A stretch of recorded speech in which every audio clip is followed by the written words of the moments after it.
We will start off tonight's show by discussing the tensions between the Northern and Southern divisions. I myself am for the Northern teams, such as the Buckeyes.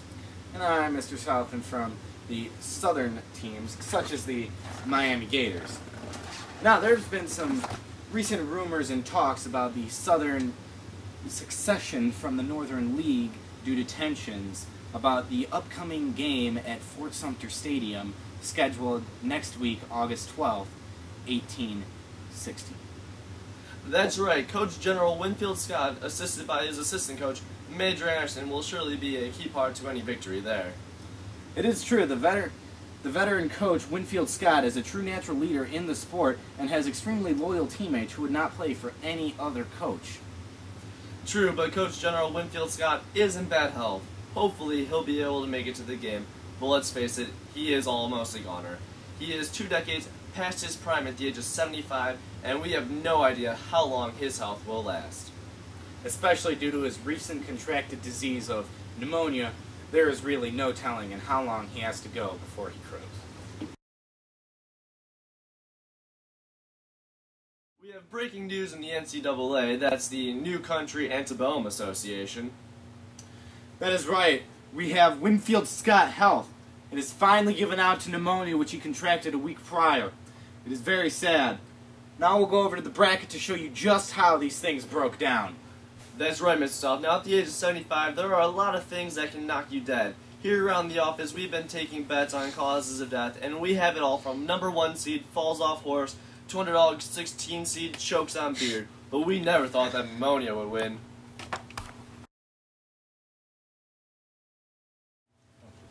Now, here are 16 most likely causes for General Winfield Scott. We got number 1, falls off horse, followed by chokes on beard, poison, killed in action, strangled, suffocated, drowned, ran over by horses, that was a highly likely favorite, assassinated, bungee jumping accident, scuba diving accident, eaten alive, death by chocolate, 7 plagues, crucifixion, and finally our underdog pneumonia.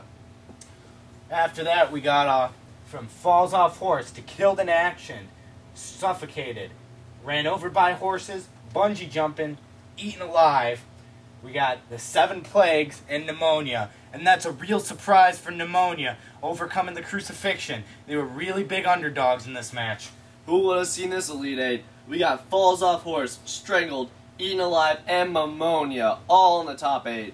In the final 4, it comes down to falls off horse, the highly favored number 1 seed team, and the underdog pneumonia. This will be a close game for sure. Now, when this finally played out, pneumonia finally won over falls off horse. Now they have succeeded. They got their final seed against facing General Winfield Scott in the finals. This is a really big upset here, but it's really sad to see such a great coach go. Pneumonia finally brought home the W. Now the South has lost their coach, General Winfield Scott. This puts Anderson, the assistant, as now their lead. I can only speculate here, but that the team militia does not have any confidence whatsoever in Coach Anderson, and now they shall surely fall apart. Don't you agree? I wholeheartedly agree, but hold on a second. We'll continue this after I get this really quick phone call. Looks like it's from the Miami locker room. Let's listen in. Hello? Yep. Really? You serious? You sure? Alrighty. Will do. Thank you. Breaking news, this just in. LeBron James, the Miami's key player in the next upcoming tournament, says that Miami will not participate at all under the direction of assistant coach Anderson. They say that he lacks faith in the team, he lacks experience, and he will surely lead them to an expected defeat.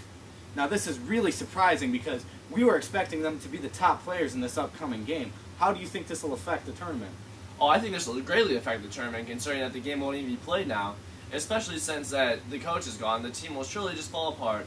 And I think they have nothing else better to do now than to just reset and see if they can continue on forward as a team. This may make an entire new decision in the tensions between the North and the Southern leagues.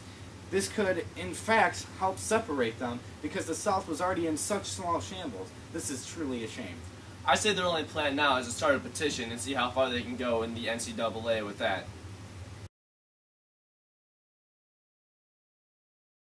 Breaking news, the Southern League has finally decided to turn in its petition to break away from the Northern League. And to our surprise, President Lincoln has finally agreed to go through with the petition and let the South secede. I am extremely excited about this secession because I am the Southern representative, and this will mean that we will have a large economic boom that will be sustainable. We will grow exponentially larger than the North. It will have much more funds than them.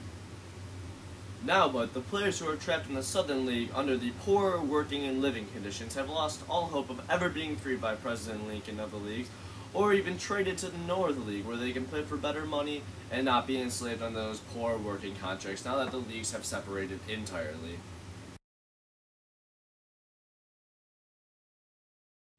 It is official now. The Northern and Southern Leagues, after years of fighting and arguing, are finally separate leagues. And it is what a wonderful thing that is. Under my lead, the Southern League has invested 95% of all of its money in the stock market. Specifically, the cotton production and the cash flow has exponentially increased. We are pulling in way more money than the South and the North ever did combined. It is absolutely fantastic. Now, without the South holding us back, the North has finally been able to industrialize much quicker, and we are able to sell many more game tickets without the South always holding back our agenda in Congress. And it is looking up for both of us, I guess. Isn't that right, Mr. South? It actually is. Both of the leagues are doing good. However, the South is earning much more money right now. And now we're going to split over to the graph, just to show you how much better we're doing. Now the North, as you can see here in purple, is steadily advancing at a healthy pace that will surely hold out for years, making the North a steady financial, solid investment as a league, and very profitable, and all the players are happy under the good contracts that the North has provided them. With a little bit of sacrifice, however, the South, or the Green, is doing much better than the North. You could just see how much more money we're making. I mean, just look at this. Where's your giant stack of money? I don't have and our economy is going to stabilize sooner or later after it goes through this huge, ginormous economic boom. We are doing much better.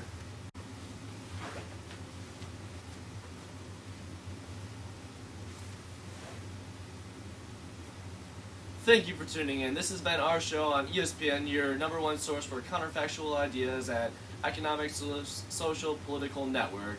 I'm Mr. North.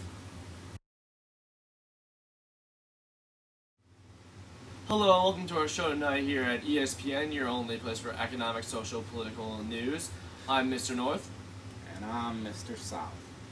And tonight our top story is the cash crop cotton, or ticket sales, is slowly but surely declining, and the Southern League has taken a very large hit and is economically starting to die out. And the South is unfortunately having to declare bankruptcy later this week. However unpleasant it is necessary. The players, they will have even more strict contracts, and unfortunately will not have some of the great benefits that we were able to offer them when we had an economic boom happening. Now the South may be falling apart here, but the North doesn't need the South to survive. We have and always have been independent from the South, and we do not depend on some sort of cash crop keeping us afloat. In fact, the North competition is just fine, and people are still turning out for our Northern games, unlike the South.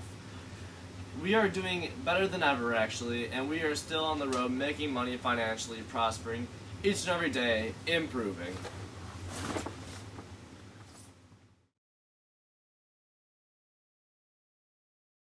Due to the recent economic decline, there's some breaking news about the players revolting against the owners on the grounds of harsh treatments, repressed feelings, and little to no pay at all.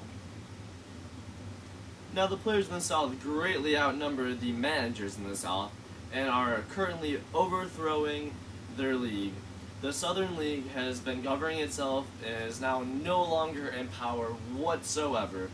This is now controlled strictly and only by the players. What an interesting turn of events this has been. Yes, it has been, unfortunately. Without any education from the players having to go to practice on many days instead of being allowed to have an education, there is no central form of unity, and they do not know how to run this new league. This league is destined to fail and has been turned into a very low, insignificant league. The war rages on as the Southern League falls into the economic depression, where the full-out player versus manager war still continues. However, unfortunately, it seems that the players are winning due to their increasingly large numbers, and they outnumber the inexperienced managers 3-1. It is not looking very good, and it is leaving the league reminiscent of a third world country. This is not good at all, folks.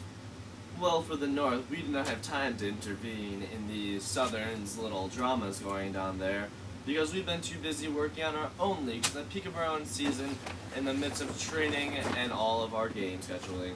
We have also been expanding our league westward more and industrializing the westerner more states into involving in our league and joining it, so we have increased the size of our league by double now. Thank you for tuning in to tonight's show. We will look forward to seeing you again next week here at ESPN, your only place for economic, social, political news. Thank you. Have a good night.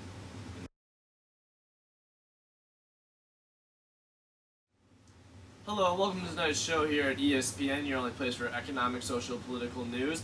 I'm Mr. North, and this is my partner, Mr. South.